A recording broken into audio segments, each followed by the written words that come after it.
Okay, little late on the video today, sorry about that, but this chapter of Dandadan has got to be one of the best in a while and has raised Koki Yukishiro and even Aira Shiratori much higher in my books than they were before. So let's dive into Dandadan chapter 186 and talk about all of the incredible stuff that happened. If you're here for weekly Dandadan content, then, well, you're in the right place. Let's get this video to 500 likes, 10 new subscribers, and one big high five for Koki. All right, so this chapter was freaking awesome as this fight in the gym just keeps getting more and more, well, hyped. I think a lot of people can agree that when this series came back from break, a lot of people really cooled off on Dandadan, but after this chapter and likely the next couple of chapters, I don't know, guys.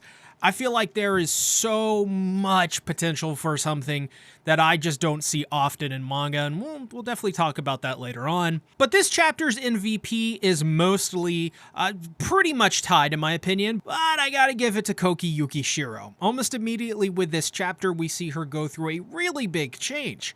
In the middle of all of this insanity, it is Koki who must call upon the help of the pygmies, which she, up until now, has for the most part rejected. It always felt to me like Koki saw them as a burden because it was difficult for her to accept help. We didn't really know why up until this point, but she now realizes how important they are to her.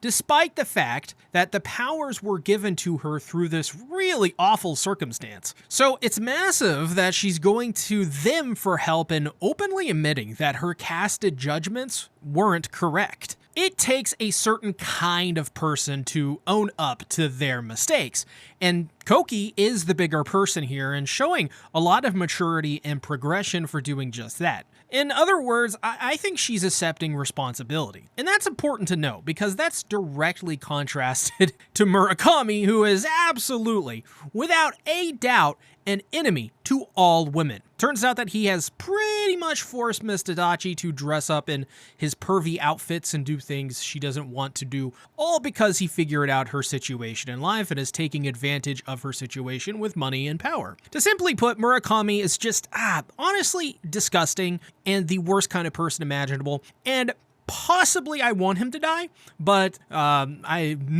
But despite that, Miss Adachi does seem to be holding a talisman behind her back, which says, "By divine decree, serve even in death."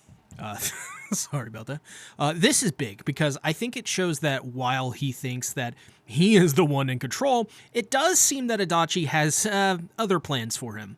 After all, she is the holder of the zombie grasshoppers and can command them to do anything. And think of it this way, Adachi probably actually holds the upper hand here because Murakami's cover, all of that is in the gym while fighting the Dum-de-Dums. And I think there probably is a good possibility that Murakami doesn't have a clue what Miss Adachi can do. So we'll see where this goes in the next couple of chapters, but I'm going to go ahead and say that Adachi is going to kick some Murakami ass, if you know what I mean. Also, not that I'm saying I want this or whatever, but making an observation here, I think they're absolutely going to make an Adachi figurine out of this outfit. I can almost guarantee it, for better or for worse, we'll say. So back with the Dum-de-Dums, things aren't going well.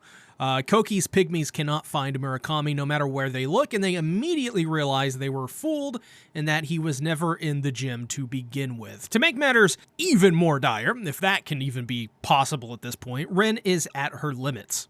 So as Koki overlooks the absolute chaos in this amazing piece of artwork from Tatsu and his team, it all dawns on Koki that the very same coping mechanisms are activating within her again. Instead of meeting the moment, she sort of begins to relive all of the times she was traumatized, where she felt useless, and how in all of this chaos, once again, she finds that she can't help herself.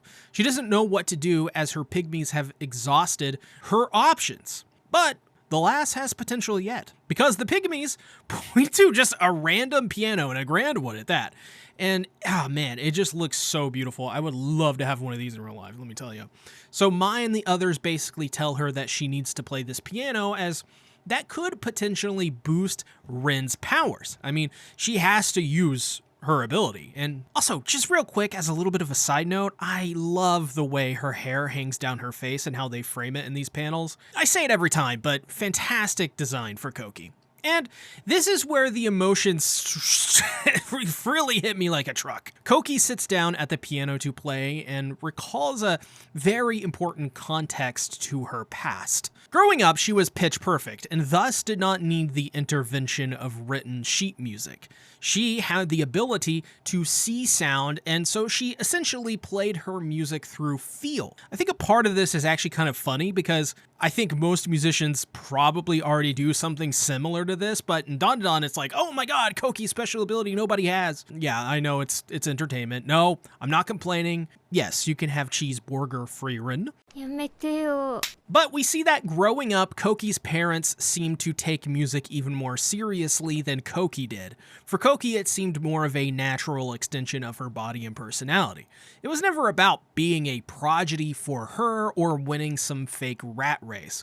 It was always about her having fun and expressing the things within her body, mind, and soul. So when she is told expression can only be done through what is written by someone else on paper, well, that is in reality a form of control put upon Koki by her parents and whoever wrote the sheet music. Because music at that point wasn't about self-expression. It was about doing what she was told to do to be seen as a good girl by her family. It was selfish of her parents to put that kind of responsibility upon her because, of course, she would follow what her parents tell her to do.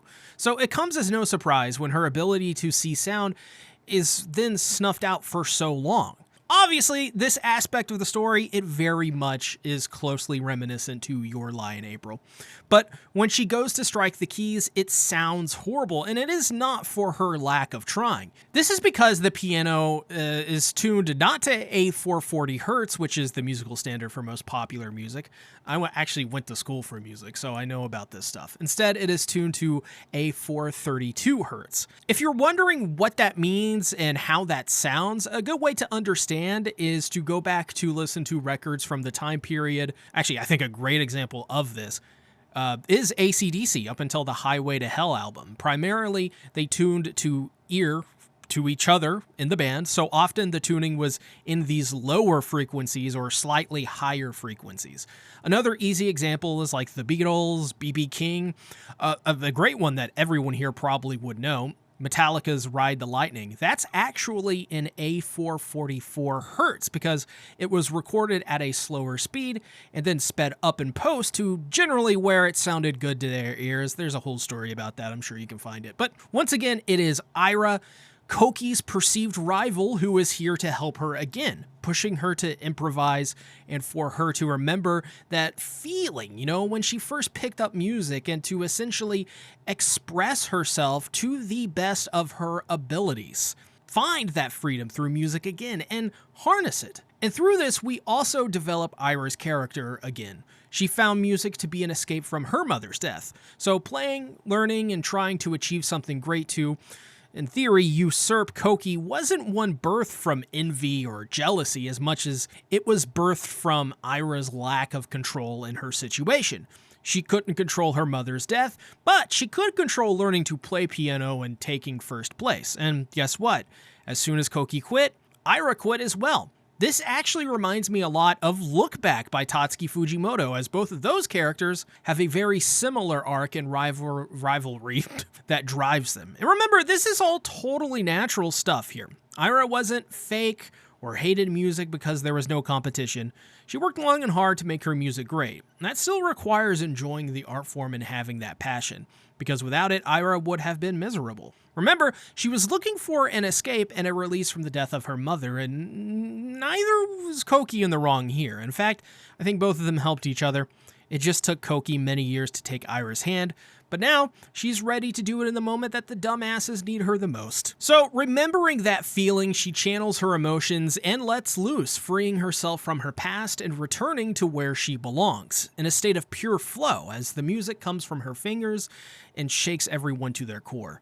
However, this ability does not amplify the powers of Rin, it does something else. And as we see, Koki apparently can control flies with her music, and that is where our journey ends for this week. Honestly, not too much to say in closing. I think I covered pretty much everything I wanted to. So far, I think this arc is absolutely insane, and this chapter was just so freaking good. The art was so on point, and honestly, this arc has made me love Koki even more than I already do. Maybe it's the fact that she's a character that's centered around playing instruments, and heck, I like to do that as well. Join my Discord, which unites my Dandadan, Chainsaw Man, and essay content all into one server. You can go above and beyond by throwing me a bone at patreon.com/CTactics, or by ordering some gamer subs using my sponsor code CTactics to get 10% off any of your orders at checkout. Thanks for watching. Bye-bye.